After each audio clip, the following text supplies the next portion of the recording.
ರಾಜ್ಯದಲ್ಲಿ ಹಡಪದ ಸಮಾಜವನ್ನು ಇವತ್ತು ವಿಸ್ತರಣೆ ಮಾಡಿ ಇವತ್ತು 2006ರಿಂದ ಇಲ್ಲಿವರೆಗೆ ಪ್ರತಿ ತಾಲೂಕ ಪ್ರತಿ ಜಿಲ್ಲೆಯಿಂದ ನಾವು ಸರ್ಕಾರಕ್ಕೆ ಮನವಿ ಪತ್ರ ಕೊಟ್ಟಿದ್ದೀವಿ. ಈಗಾಗಲೇ 2007ರಲ್ಲಿ CS ದ್ವಾರಕಾನಾಥ್ ಅಂತ ಹಿಂದುಳಿದ ವರ್ಗದ ಅಧ್ಯಕ್ಷರಿದ್ರು. ಅವಾಗ ಒಂದು ಸರ್ಕಾರಕ್ಕೆ ಮನವಿ ಪತ್ರ ಕೊಟ್ಟಿದ್ದೆ ನಾನು.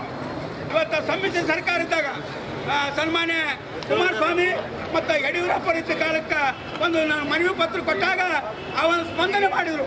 ಅವಾಗ ಈ ನನ್ನ ಸಮಾಜ ವೀರಶೈವಲಿಂಗ ಹಡಪದ, ಹಿಂದೂ ಹಡಪದ, ನಾವಿ, ಚೌರಿಕ ಸುಮಾರು 27 ಉಪಜಾತಿಗಳಿದ್ದರೂ ಕೂಡ ಇಲ್ಲಿ ನಮ್ಮ ಸರ್ಕಾರ